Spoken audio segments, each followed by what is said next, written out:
You are coming to see us twice a week these days. Yes, sir. What do you do? So my name's Casey Horn. I'm with Vanderbilt Home Care, and I do physical therapy. So I come into the home to work with Trish on some areas of balance and strength and address some of her physical therapy needs.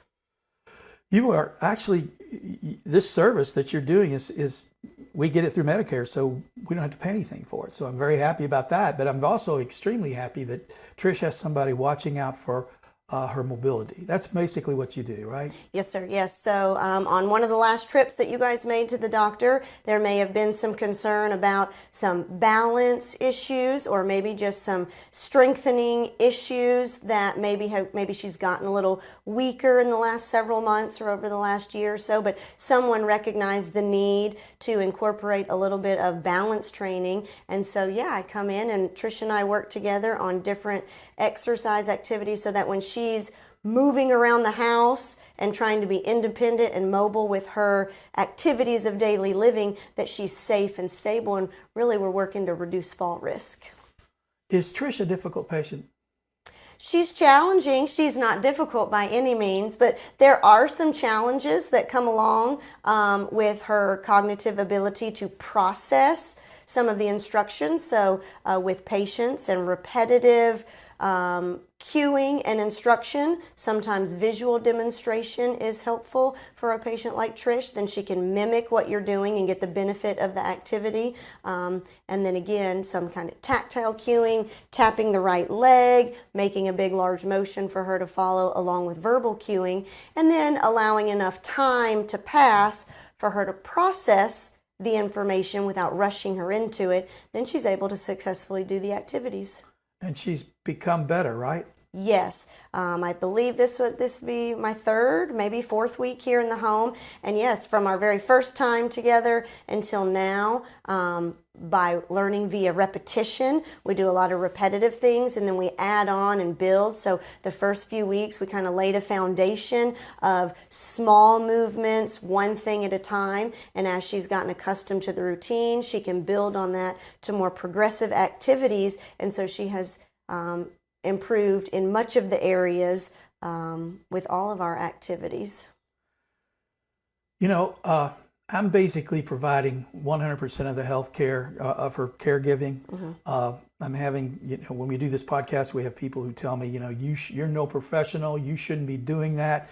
You say, do you remember? You do all these terrible things. She'd be better off in an institution. From what you've seen, okay. Does that make sense to you?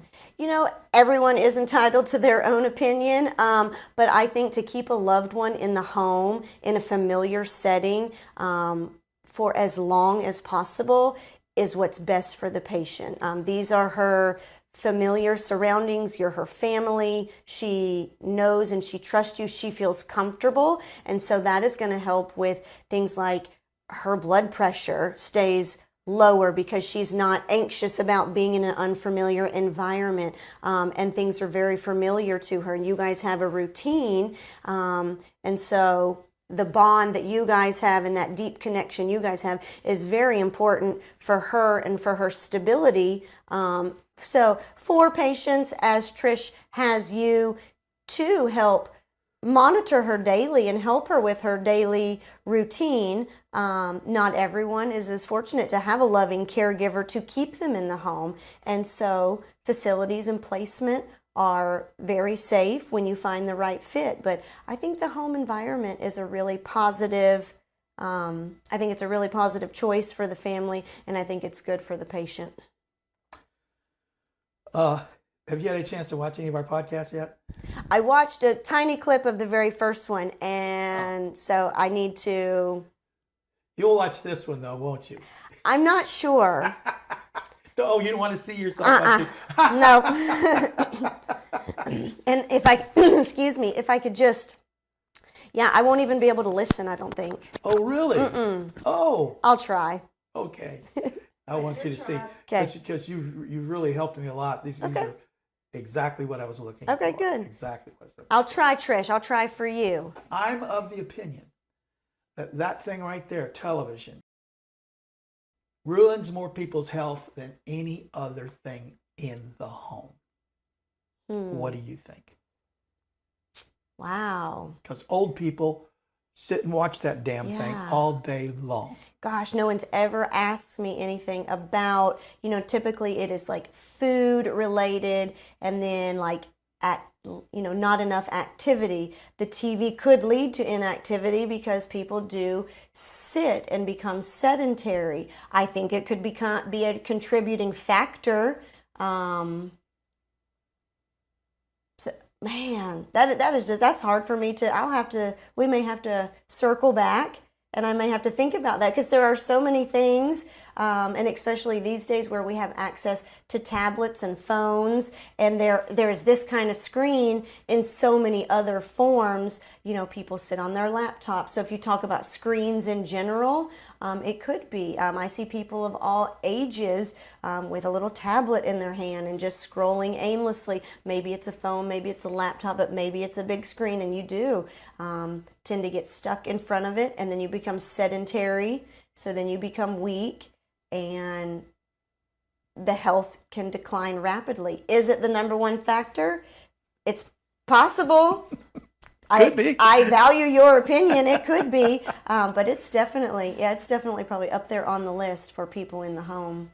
I just, when I'm watching too much of it, I get an alarm goes off in my head. Good. Because I know I've got to get her active. Because her brain does so much better when she's not just sitting vegetating. And that's amazing that you can regulate that and you can recognize it, and then you can transfer that to Trish and say, hey, let's get up and get moving. So you're within good mind to take care of yourself, so then allows you to take care of her, and then you guys take care of each other on certain things. Yes. So that's good. Yeah, you can't be watching can't watch. I like you. I like you too, Trish. And y'all can't watch too much TV. Right. So, Well, is there anything in particular you'd like to throw in? I don't think so. I enjoy working with, I have a wide array of patients. Some have memory and cognitive issues. Some are just strictly weak and have balance deficits, have experienced falls. But I like to come in and be able to do a variety of activities just to help people like Trish, who are still very strong and very mobile, just become safer in their routine to prevent falls and allow them to do safe things out in the community, so they're not stuck at home or fearful to leave the home. I want her to have confidence that she can climb the steps and get in and out of cars and do curbs and ramps and go into other environments to stimulate her and still be part of our, active community. I think you summed it all up there, and I think the way I would sum it up is you are actively making her quality of life better. Well, thank you. I like that. Yeah, that's a good way to sum it up. So we can get you out of the home safely. And on the scooter. And on the scooter. One day I hope to see you guys riding around on the scooter with the dog on the front. Oh, okay. Yeah. We'll make that happen. Yeah, I'd like to see that. I've got to see that in action. Has someone ever captured a good picture of the three of you on this scooter? Well, not on the scooter, but where we go, people will take a picture of the three of us with him with the little in the goggles. That's what's needed. Yeah, we need some goggles. Is that what you just said? Yeah. I will make that happen. Yeah, we got to do that. Oh, good. We'll make that happen. Yeah. Okay. I've been wanting to talk to you on camera for a long time because our podcast, you know about it. Mm-hmm. I think it reaches a lot of people, and I think it helps a lot of people. I've gotten a lot of comments about it. And I think I want to interview you because you remind me of many of the people who watch. Oh, yeah. You're one of those people who I'm just going to say you're a genuine Christian. As you know, I'm an atheist, and it's hard. Many times it's hard for me to see Christianity in people, but you show it to me in a wonderful way that inspires me, and it worries me that for many weeks you came and did this, watched Trish for 3 days a week for an hour every time, and you never asked for it. You didn't want any money, and it was upsetting to me. I don't know why. if I'm just sitting with someone who is just precious and wonderful and getting away from home, and at the time my granddaughter was there and she provided a lot of stress, so it was like just a time to de-stress and sit with someone. And this was de-stressing. It was therapeutic. Yes. Oh, that is so wonderful. So okay, I never knew that. I'm glad to ask that question. So now things are a little bit different. Yeah.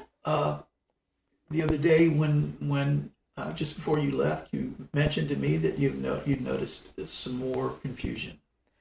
Yeah. She just is not.